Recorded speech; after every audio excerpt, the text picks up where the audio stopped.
ഒരു ബ്ലഡ് ടെസ്റ്റും ക്യാൻസർ കണ്ടുപിടിക്കാൻ ഹെൽപ്പ് ചെയ്യാൻ പോകുന്നില്ല. സ്ത്രീ ചെയ്യേണ്ടത് യൂട്രസ് ഉള്ളവരാണെങ്കിൽ സെർവിക്കൽ ക്യാൻസർ വരുന്നുണ്ടോ എന്ന് അറിയാൻ HPV DNA ടെസ്റ്റ് ചെയ്യാം. ബ്രസ്റ്റ് ക്യാൻസർ കണ്ടുപിടിക്കാനുള്ള സ്ത്രീകൾ സ്വയം പരിശോധിച്ച് നോക്കുക. മാമോഗ്രാമും അൾട്രാസൗണ്ടും സൂക്ഷ്മിച്ച് വേണം ചെയ്യാൻ. ചെയ്യുന്നതുകൊണ്ട് വലിയ ഗുണം ഉണ്ടാകാൻ സാധ്യതയില്ല. ഇല്ലാത്ത സാധനം ക്യാൻസർ ആണെന്ന് നമുക്ക് തെറ്റിദ്ധാരണ തരാൻ വളരെ പ്രോണാണ് മാമോഗ്രാംസ്, എസ്പെഷ്യലി കുറച്ച് പഴയ മെഷീൻസിൽ ചെയ്യുമ്പോൾ. അൾട്രാസൗണ്ടിനും ഈ പ്രോബ്ലം ഉണ്ട്. ബ്രസ്റ്റ് ക്യാൻസർ സ്ത്രീകൾക്ക് മാത്രം വരുന്നതാണോ? പുരുഷന്മാർക്ക് റെയർ ആയിട്ട് വരുന്ന ഒരു ക്യാൻസറാണ്. അല്ല, ബ്രസ്റ്റ് ക്യാൻസർ ഒക്കെ വളരെ ഈസിലി ക്യൂറബിൾ ആണ്. അതിന് ചികിത്സയിലൂടെ കടന്നു പോകണം. സർജറി ചിലപ്പോൾ വേണ്ടി വരും, റേഡിയേഷൻ ചിലപ്പോൾ വേണ്ടി വരും, കീമോ ചിലപ്പോൾ വേണ്ടി വരും. അല്ല, അതിയായ സ്നേഹത്തോടുകൂടി ജീവിച്ചിരുന്ന ഭാര്യയും ഭർത്താവുമായിരിക്കും. പക്ഷെങ്കിൽ ക്യാൻസർ ഒക്കെ വന്ന് അവസാന ഘട്ടത്തിലേക്ക് എത്തുമ്പോൾ പല ഭാര്യമാരും എൻ്റെ അടുത്ത് വന്ന് പറയുന്നുണ്ട്, അല്ലെങ്കിൽ പല ഭർത്താക്കന്മാരും വന്ന് പറയാറുണ്ട്, my partner is rude to me, arrogant, angry all the time. ഇങ്ങനെ അല്ലായിരുന്നു, ഇതെന്റെ ഭർത്താവാണെന്ന് പോലും ചിന്തിക്കാൻ പറ്റുന്നില്ല. വേറെ ആരും ഇല്ല, എൻ്റെ അടുത്ത് മാത്രം ദേഷ്യപ്പെടുന്നു. അതായത് ഏറ്റവും അധികം സ്നേഹിക്കുന്ന ആളുടെ അടുത്ത് മാത്രം ദേഷ്യപ്പെടുന്നു. പക്ഷേ ആക്ച്വലി പ്രീ ക്യാൻസർ അങ്ങനെ അല്ലായിരുന്നു. അത് അവരെ ഒത്തിരി ഹേർട്ട് ചെയ്യും പാർട്ട്ണറിനെ. Don't take any of the successes as your success. നമ്മൾ ചികിത്സിച്ച ഭേദമായ രോഗികൾ ആരെങ്കിലും ഉണ്ടെങ്കിൽ അത് എൻ്റെ ഗുണം കൊണ്ടാണെന്ന് വിചാരിക്കരുത്. ബിക്കോസ് അങ്ങനെയാണെങ്കിൽ നമ്മൾ ചികിത്സിച്ച് പ്രയാസത്തിലായ രോഗികൾക്ക് ആ പ്രയാസം ഉണ്ടായതും നമ്മുടെ ഫെയിലിയർ കൊണ്ട്. എൻ്റെ ചില പേഷ്യൻസ് മരിക്കുന്നത് എൻ്റെ ഫെയിലിയർ കൊണ്ടാണെന്ന് ഞാൻ വിശ്വസിക്കുന്നില്ല. രോഗത്തിൻ്റെ പ്രശ്നം കൊണ്ടാണ്. ഞാൻ എന്നാലാവുന്ന പരമാവധി ശ്രമിക്കും. സിനിമ സ്വപ്നം കാണുന്നവർക്ക് ചാവറ ഫിലിം സ്കൂൾ, കൊച്ചി. ഡോക്ടറിന്റെ ലൈഫിൽ അന്നും ഇന്നും എന്നും ഒരുപാട് പേഷ്യൻസ് വന്നു പോയിട്ടുള്ളതിൽ മനസ്സിൽ തങ്ങി നിൽക്കുന്ന ഒരുപാട് പേഷ്യൻസ് ഉണ്ടായിരിക്കാം.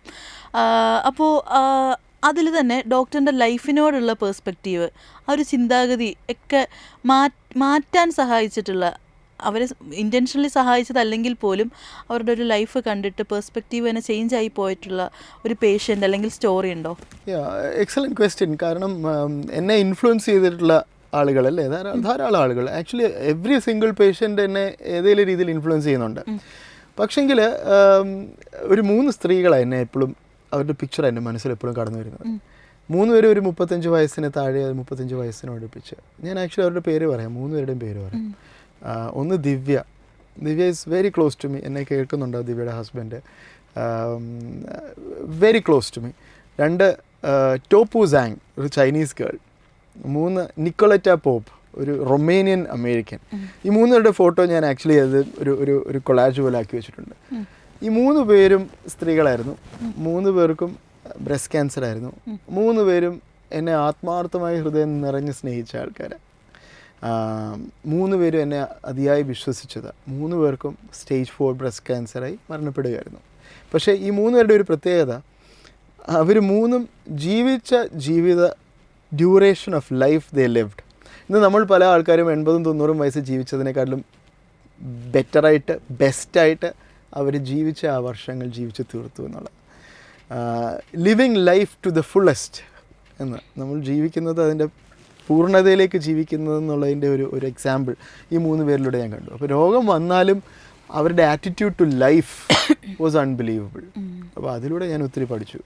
ലിവ് ലോങ്ങറിനേക്കാളും കൂടുതൽ ലിവ് ബ്യൂട്ടിഫുള്ളി അല്ലേ? Live very important actually. How you live is very important. അതിനോട് വേറെ രസകരമായ ഒരു ഫ്രേസ് ഉണ്ട്. You can live while you die, or you can die while you live. ജീവിച്ചുകൊണ്ട് മരിക്കുന്ന ആളുകളുണ്ട് പല രീതിയിൽ. ഭയങ്കര കടിച്ച പൊട്ടാത്ത ജീവിതവും ഒക്കെ ആയിട്ട് നീറി കഷ്ടപ്പെട്ട് ജീവിക്കുന്നവരുണ്ട്. അതായത് ജീവിതം എൻജോയ് ചെയ്യാതെ, പ്രയാസങ്ങൾ കാണും. എല്ലാ മനുഷ്യനും എന്തെങ്കിലും രീതിയിൽ പ്രശ്നങ്ങൾ എന്ന് വേണമെങ്കിൽ വിളിക്കാം. എല്ലാ മനുഷ്യനും എന്തെങ്കിലുമൊക്കെ പ്രശ്നങ്ങൾ കാണും. പക്ഷെ ആ പ്രശ്നങ്ങളുടെ ഇടയിലും ഒരു സന്തോഷം ജീവിക്കാൻ കണ്ടുപിടിക്കാതെ, അതേസമയം മരിക്കുന്ന ചില ആളുകൾ ജീവിക്കുന്നത്, മരണത്തിലോട്ട് നടക്കുന്ന ചില ആളുകൾ ജീവിക്കുന്നത് ട്രയംഫൻ്റ് ആയിട്ട്, വിക്ടോറിയസ് ആയിട്ട്. അതിനകത്തൊരു സ്പിരിച്വൽ കമ്പോണൻ്റ് ഞാൻ കാണുന്നുണ്ട്. ആ ഒരു ബിഗ് പെർസ്പെക്റ്റീവിൽ മരണം ഒരു താൽക്കാലിക എൻഡ് എന്നുള്ള വിശ്വാസമുള്ളവരാണ് കൂടുതലും അങ്ങനെ ഒരു ബിഗ് പിക്ചറിൽ ജീവിക്കുന്നത്. നമ്മൾ നേരത്തെ പറഞ്ഞ പോലെ തന്നെ ക്യാൻസർ എന്ന് പറയുന്നത് നമ്മുടെ ബോഡിയെയും മനസ്സിനെയൊക്കെ ഒരുപാട് ബാധിക്കുന്നതാണ്. നമ്മൾ ഇത്രയും നേരം ഈ പേഷ്യൻസിൻ്റെ മനസ്സിനെ പറ്റിയിട്ടും അവരുടെ ഫിയേഴ്സിനെ പറ്റിയിട്ടുമാണ് പറഞ്ഞത്. അതുപോലെ തന്നെ പേഷ്യൻറ്റിനേക്കാൾ ഉപരി ചിലപ്പോൾ ടെൻഷൻ അടിക്കുന്ന അവരുടെ ക്ലോസ്ഡ് വൺസ് ആയിരിക്കും. നമുക്ക് ചിലപ്പോൾ പലപ്പോഴും നമ്മുടെ മരണത്തിനേക്കാളും ഭയം നമ്മുടെ ക്ലോസ്ഡ് വൺസ് നമ്മളെ വിട്ടു പോകുക എന്ന് പറഞ്ഞൊരവസ്ഥയിലായിരിക്കും. അപ്പോൾ പല മക്കളെ, ഭാര്യമാരെ, ഭർത്താക്കന്മാരെ, പേരൻസിനെ, ഇവരെയൊക്കെ ഡോക്ടർ ഫേസ് ചെയ്തിട്ടുണ്ട്. ഇവരെ ഇമോഷണലി സപ്പോർട്ട് ചെയ്യാൻ പറ്റിയിട്ടുണ്ടോ? Oh, very much, very much. In fact, actually, the biggest ministry mission is supporting family members. അപ്പോൾ ചാലഞ്ചിങ് ഒരു എക്സാമ്പിൾ പറയുകയാണെങ്കിൽ ഭാര്യയും ഭർത്താവും നല്ല അതിയായ സ്നേഹത്തോടുകൂടി ജീവിച്ചിരുന്ന ഭാര്യയും ഭർത്താവും ആയിരിക്കും. Extremely close, extremely loving husband ആയിരിക്കും ചിലപ്പോൾ ഭാര്യയുടെ അടുത്ത്. പക്ഷേങ്കിൽ ക്യാൻസറൊക്കെ വന്ന് അവസാന ഘട്ടത്തിലേക്ക് എത്തുമ്പോൾ പല ഭാര്യമാരും എൻ്റെ അടുത്ത് വന്ന് പറയുന്നുണ്ട്, അല്ലെങ്കിൽ പല ഭർത്താക്കന്മാരും വന്ന് പറയാറുണ്ട്, my partner is rude to me, arrogant, angry all the time. ഇങ്ങനെ അല്ലായിരുന്നു, ഇതെൻ്റെ ഭർത്താവാണെന്ന് പോലും ചിന്തിക്കാൻ പറ്റുന്നില്ല. അതായത് ഈ പേഷ്യന്റ് അറഗന്റ് ആവുന്നതാണോ? പേഷ്യന്റ് അറഗന്റ് അല്ല, ആംഗ്രി, ദേഷ്യപ്പെടുന്നു. വേറെ ആരും ഇല്ല, എൻ്റെ അടുത്ത് മാത്രം ദേഷ്യപ്പെടുന്നു. അതായത് ഏറ്റവും അധികം സ്നേഹിക്കുന്ന ആളുടെ അടുത്ത് മാത്രം ദേഷ്യപ്പെടുന്നു. പക്ഷേ ആക്ച്വലി പ്രീ ക്യാൻസർ അങ്ങനെ അല്ലായിരുന്നു. അത് അവരെ ഒത്തിരി ഹേർട്ട് ചെയ്യും. ഏതാ പാർട്ട്ണറിന്, because the partner is caring for the spouse in the best possible way. പക്ഷെ തിരിച്ചു കിട്ടുന്ന റെസ്പോൺസ് അങ്ങനെ ആണെന്നില്ല. എന്നാൽ ഇങ്ങനെ അല്ലായിരുന്നു ജീവിച്ച സമയത്ത്. Not an uncommon thing. ഇത് വളരെ റെയർ ആയിട്ടുള്ള കാര്യമല്ല. എന്തുകൊണ്ട് ഇത് സംഭവിക്കുന്നതെന്ന് എനിക്കറിയില്ല. മേ ബി എൻ്റെ ഒരു അണ്ടർസ്റ്റാൻഡിങ് ഇസ് തങ്ങളുടെ ഫ്രസ്ട്രേഷൻ മുഴുവൻ തീർക്കുന്നത് ഏറ്റവും സ്നേഹമുള്ള ആളത്തായിരിക്കാം. ആ ഒരു ഫ്രീഡം എടുക്കാനുള്ള ഇത്. അല്ലെങ്കിൽ പലപ്പോഴും മനസ്സ് ക്യാൻസറൊക്കെ ആ ഒരു ഘട്ടത്തിലേക്ക് എത്തുമ്പോൾ മനസ്സ് ഓൾട്ടേഡ് ആകും. പലപ്പോഴും ഡെല്യൂഷൻസ് വരും, എൻസെഫലോപ്പതി വരും, ഈ ഡിസീസ് കാരണം തന്നെ. അപ്പോൾ ഉണ്ടാകുന്ന വ്യത്യാസങ്ങളാകാം. അപ്പോൾ ഇങ്ങനെയുള്ള പേഷ്യൻസിൻ്റെ റിലേറ്റീവ്സിനെ സപ്പോർട്ട് ചെയ്യാൻ എനിക്ക് എപ്പോഴും സാധിക്കാറുണ്ട്, അങ്ങനെയുള്ളവർ. പിന്നെ അല്ലാതെ തന്നെ ഇപ്പോൾ കേരളത്തിലേക്കൊരു ബിഗ് പ്രോബ്ലം, മക്കളെല്ലാം വിദേശത്ത്, പേരൻസ് മാത്രം ഇവിടെ ആയിരിക്കും. അപ്പം ഒരു major chunk of my time is spent talking to these relatives, children abroad. ആ ചിൽഡ്രൻ അബ്രോഡിനെ ഹാൻഡിൽ ചെയ്യാൻ ഭയങ്കര ചാലഞ്ചിങ്. ബിക്കോസ് ഒന്ന്, അവർക്ക് ഇങ്ങോട്ട് വരാൻ പറ്റില്ല. പലപ്പോഴും വിസ ഇഷ്യൂസ് കാണും, ജോലി കയറിയിട്ടേ ഉണ്ടാകത്തുള്ളൂ. നമ്മൾ വിചാരിക്കുന്ന പോലെ പലർക്കും വിദേശത്ത് പോയാലും ഒത്തിരി പൈസയൊന്നും ഇല്ല. അവരും സ്ട്രഗിൾ ചെയ്ത് ജീവിക്കുക. ലോൺ എടുത്ത് പഠിക്കാൻ പോയ കുട്ടികൾ അല്ലെങ്കിൽ ജോലി കിട്ടിയത് കാണും. അപ്പോൾ കാര്യം എന്തൊക്കെ പറഞ്ഞാൽ അവർക്ക് അവിടെ നിന്ന് എല്ലാം ചെയ്യണമെന്നുണ്ട്, പിയർ പ്രഷറുണ്ട്. അപ്പോൾ ഇതൊന്ന് സെൻസിറ്റീവായിട്ട് മനസ്സിലാക്കി ഇവരെ ഹാൻഡിൽ ചെയ്യുന്നത് ഭയങ്കര ഒത്തിരി time consuming, very time consuming. Because ഞാൻ ക്ലിനിക്കിലിരുന്ന് കാണുന്ന പേഷ്യൻസിനൊക്കെ മക്കൾ പിന്നെ വിളിക്കും, പിന്നെ അതെല്ലാം ഹാൻഡിൽ ചെയ്യണം. And that's not easy calls. ബിക്കോസ് നമുക്ക് അവരുടെ സാഹചര്യങ്ങൾ അറിയില്ല പലപ്പോഴും. അത് മനസ്സിലാക്കണം, അതിനനുസരിച്ച് പ്രതികരിക്കണം. But you hit the nail on its head. അതായത് ഒരു വലിയൊരു ചാലഞ്ച് പേഷ്യൻസിനെ മാനേജ് ചെയ്യുന്നത് മാത്രമല്ല, അവരുടെ റിലേറ്റീവ്സ്, അവരുടെ പ്രഷേഴ്സ്. പിന്നെ ഉള്ളത് സൊസൈറ്റിയുടെ എക്സ്പെക്റ്റേഷൻ. സൊസൈറ്റി പറയുന്ന കുറേ കാര്യങ്ങൾ, നമ്മുടെ സമൂഹം തന്നെ പല അഡ്വൈസസ് കൊടുക്കും പേഷ്യൻസിനും അവരുടെ റിലേറ്റീവ്സിനും. ഇന്നത് ചെയ്യുക, അത് ചെയ്യുക, ഇത് ചെയ്യുക. അത് ഹാൻഡിൽ ചെയ്യുന്നതാണ് പിന്നുള്ള ചാലഞ്ച്. ഈ പേഷ്യൻസിൻ്റെയും റിലേറ്റീവ്സിനും കൂടെ വരുന്നതല്ലാതെ പിന്നെ എക്സ്ട്രാ ഫാമിലി മെമ്പേഴ്സ് വരും, ഫാമിലി ഫ്രണ്ട്സ് വരും, അവരെ പറഞ്ഞ് മനസ്സിലാക്കുക. So overall it's a challenging job. ഒരു being a doctor in Kerala, മറ്റ് സംസ്ഥാനങ്ങളിൽ ഇത്രയും പ്രോബ്ലം ഇല്ല. കേരളത്തിൽ ഡോക്ടറായിട്ട് നിൽക്കുന്നത് കുറച്ച് ചാലഞ്ച് ചെയ്യാനുള്ള കാരണം ഒത്തിരി കോൺവെർസേഷൻസ്, ഒത്തിരി സംസാരം ഇതുപോലെ മക്കളുമായിട്ടും റിലേറ്റീവ്സുമായിട്ടും. കുറച്ചുകൂടി ഇമോഷണലി വീക്കാണ് അല്ലേ? ആര്, ഞാനോ? അല്ല, ഞാൻ ഇമോഷണലി വീക്കാ. ദാറ്റ്സ് റൈറ്റ്, ഇമോഷണലി വീക്കാ. ഞാൻ ഉദ്ദേശിച്ചത് ഇവിടുത്തെ ആളുകൾ ഇമോഷണലി വീക്ക് എന്നല്ല. ഐ തിങ്ക് സൊസൈറ്റി ഭയങ്കര കണക്റ്റഡ് ആണ്, ഭയങ്കര കെയറിങ്. ആ കെയറിങ് ഒരു അതിര് കടന്ന് എല്ലാവരും എക്സ്പേർട്സായി മാറും. നമ്മൾ കുറച്ചുകൂടെ വാട്സാപ്പ്, ഫേസ്ബുക്ക് സയൻറ്റിസ്റ്റുകളായി മാറും. നമുക്കുള്ള അറിവ് കുറേ കൂടെ ഉണ്ടെന്നുള്ള ധാരണയൊക്കെ വന്ന് നമ്മൾ കുറച്ച് എക്സ്പേർട്സായി മാറും. ഇത് പറഞ്ഞപ്പോഴാണ്, ഇപ്പോൾ നമ്മൾ പൊതുവെ ഗൂഗിൾ ചെയ്യുമ്പോഴാണെങ്കിലും ചാറ്റ് GPT അടുത്താണെങ്കിലും നമ്മുടെ ഒരു അസുഖങ്ങളെക്കുറിച്ചൊക്കെ പറയുമ്പോഴത്തേക്ക് ചെറിയ ഇതാണെങ്കിൽ പോലും അതിൻ്റെ അവസാനം പ്രോബബിലി ക്യാൻസർ എന്ന് പറയുന്നൊരു ഇതിലോട്ടെത്തും. ഇങ്ങനെ കൺഫ്യൂസ്ഡ് ആയിട്ട് വന്ന് ഫണ്ണിയർ ആയിട്ടുള്ള ഇൻസിഡൻസ് ഉണ്ടായിട്ടുണ്ടോ? ഇവർ കൺഫ്യൂഷനായിട്ട് ഇങ്ങനെ പേഷ്യൻസ് അല്ല, ആളുകൾ വന്നിട്ട് ഒന്നുമില്ല, അവരെ ഇങ്ങനെ ടീസ് ചെയ്ത് വിടേണ്ട സിറ്റുവേഷൻ ഉണ്ടായിട്ടുണ്ട്? ഞാൻ ടീസ് ചെയ്ത് വിടാറില്ല, പക്ഷെങ്കിൽ റീഅഷ്യൂർ ചെയ്ത് വിടാറുണ്ട്. അത് അൺകോമൺ അല്ല. എല്ലാ ആഴ്ചയിലും 1-2 ആൾക്കാർ എന്തെങ്കിലും ഒരു സിംറ്റം ഉണ്ടെന്നും പറഞ്ഞ് പേടിച്ചിട്ട് വരും. ഒന്നും കാണത്തില്ല, ബട്ട് പേടിച്ചിട്ട് വരും. എന്തെങ്കിലും ഒരു കാര്യമായ സിംറ്റം അല്ല, ഒരു ഇമാജിനറി സിംറ്റം തന്നെ ആയിരിക്കും, അല്ലെങ്കിൽ എന്തെങ്കിലും വായിച്ചിട്ടായിരിക്കും. ടീസ് ചെയ്ത് വിടുന്നത് ശരിയാകത്തില്ല. കാരണം അത് റിയൽ സിംറ്റം ആകാം. ഇറ്റ്സ് ജസ്റ്റ് ദാറ്റ് അല്ല എന്നല്ലേ ഉള്ളൂ. ഇതേ സിംറ്റം തന്നെ പലപ്പോഴും ക്യാൻസറായിട്ട് മാസ്കറേഡ് ചെയ്യും, ക്യാൻസറായിട്ട് അതിനെ അവതരിക്കാറുണ്ട്. അപ്പോൾ നമുക്ക് എല്ലാം അത് കേൾക്കണം, ശ്രദ്ധിച്ച് കേട്ട് റിലാക്സ്ഡ് ആക്കി അത് റീഅഷ്യൂർ ചെയ്ത് വേണം വിടാനായിട്ട്. പിന്നെ അതിനകത്ത് വേറെ ആസ് എ ഡോക്ടർ ചാലഞ്ചസ് ഉണ്ട്. ബിക്കോസ് നമ്മൾ പലപ്പോഴും ഈ റീഅഷ്യൂർ ചെയ്ത് വിടുമെങ്കിലും at the back of your mind പലപ്പോഴും നമ്മുടെ മനസ്സിലും ചില ക്വസ്റ്റ്യൻസ് കാണും, അയ്യോ ഇത് വല്ല പ്രശ്നം ഉണ്ടായിരിക്കുമോ, പിന്നീട് തിരിച്ചു വന്ന് പ്രശ്നമാകുമോ എന്നുള്ളത്. കാരണം നമ്മുടെ കയ്യിൽ എപ്പോഴും സ്കാൻ ചെയ്യാനുള്ള ടെക്നോളജിയോ അല്ലെങ്കിൽ റിസോഴ്സോ ഉണ്ടാകത്തില്ല. ചുമ്മാ ഒരു ചുമയായിട്ടോ അല്ലെങ്കിൽ ഒരു പല്ലുവേദനയായിട്ടോ വരുന്ന എല്ലാവരെയും പിടിച്ച് സ്കാൻ ചെയ്യാൻ പറ്റുമോ? ഇല്ല, ഒരിക്കലും അത് ശരിയാകത്തില്ല. പിന്നെ അവസാനം ഒരു റെപ്യൂട്ടേഷൻ ആവും, തൊട്ടതിനും പിടിച്ചതിനൊക്കെ സ്കാൻ ചെയ്യുന്ന ഡോക്ടറിനാവും. ഒരു ക്ലിനിക്കൽ ജഡ്ജ്മെന്റ് കുറേ എടുക്കണം.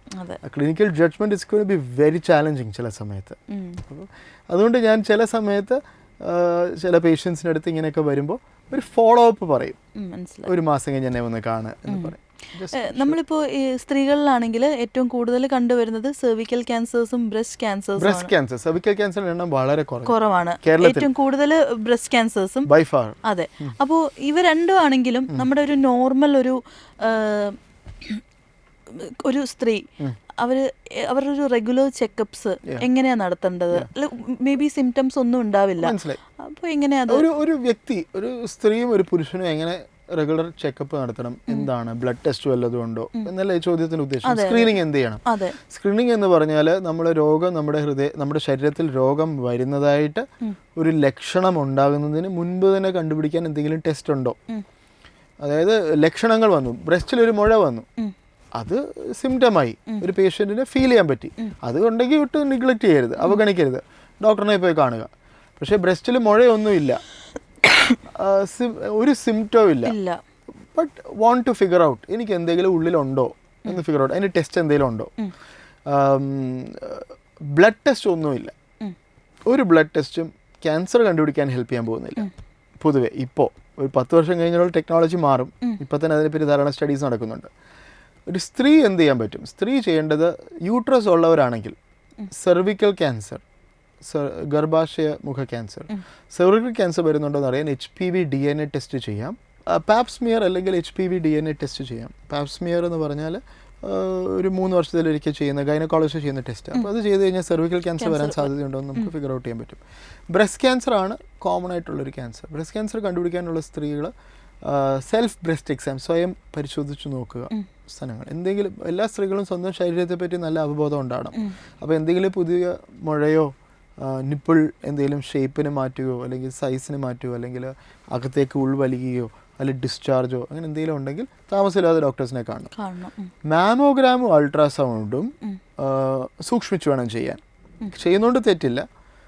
ഇന്ത്യയിൽ അത് പതിവായിട്ട് ചെയ്യണമെന്ന് റെക്കമെൻഡേഷൻ ഒന്നുമില്ല. ചെയ്യുന്നതുകൊണ്ട് വലിയ ഗുണം ഉണ്ടാകാൻ സാധ്യതയില്ല. ചില ആൾക്കാർക്ക് ഗുണം ഉണ്ടാകാൻ സാധ്യതയുണ്ട്. പതിവായിട്ട് ചെയ്യണമെന്ന് ഞാൻ റെക്കമെൻഡ് ചെയ്യാറില്ല. അതേസമയം സൈഡ് എഫക്ട്സിന്റെ പ്രശ്നം ഫാൾസ് പോസിറ്റീവ്, ഇല്ലാത്ത സാധനം ക്യാൻസർ ആണെന്ന് നമുക്ക് തെറ്റിദ്ധാരണ തരാൻ വളരെ പ്രോണാ മാമോഗ്രാംസ്, എസ്പെഷ്യലി കുറച്ച് പഴയ മെഷീൻസിൽ ചെയ്യുമ്പോൾ. അൾട്രാസൗണ്ടിനും ഈ പ്രോബ്ലം ഉണ്ട്. അപ്പോൾ it creates a lot of anxiety. അപ്പോൾ ആങ്സൈറ്റി കുറേ ഉണ്ടാക്കും. അപ്പോൾ അത് ഫിഗർ ഔട്ട് ചെയ്യാൻ, അത് ആങ്സൈറ്റി ഹാൻഡിൽ ചെയ്യാൻ കഴിവുണ്ട്. അല്ലെങ്കിൽ ഇത് ചെയ്യുമ്പോൾ, ഇങ്ങനെ ഒരു മാമോഗ്രാമും അൾട്രാസൗണ്ടും ചെയ്യുമ്പോൾ എന്തെങ്കിലുമൊക്കെ കണ്ടുപിടിക്കും. ആ കണ്ടുപിടിച്ചാൽ അത് ബയോപ്സി ചെയ്യാൻ തയ്യാറാകണം. അതിനെല്ലാം റെഡി ആണെങ്കിൽ പതിവായിട്ട് മാമോഗ്രാം ഒക്കെ ചെയ്തോ.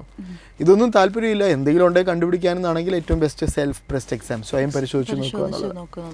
ഫാമിലി ഹിസ്റ്ററി സബ്സ്റ്റാൻഷ്യലി സിഗ്നിഫിക്കൻ്റ് ആയിട്ടുണ്ടെങ്കിൽ, കുടുംബത്തിൽ ആർക്കെങ്കിലും ക്യാൻസർ സിഗ്നിഫിക്കൻ്റ് ആയിട്ടുണ്ടെങ്കിൽ തീർച്ചയായിട്ടും അവർ മാമോഗ്രാമോ അൾട്രാസൗണ്ട് ഡോക്ടറിനെ കണ്ട് ഡിസ്കസ് ചെയ്യുന്നത് നല്ലതാണ്. നമുക്കിപ്പോൾ ജനറ്റിക്കലായിട്ട് വരുന്ന ഒന്നാണ് ബ്രസ്റ്റ് ക്യാൻസേഴ്സും ഓവറി ക്യാൻസേഴ്സും ഒരു 5 to 10% ജനറ്റിക് ആയിട്ട് വരാം.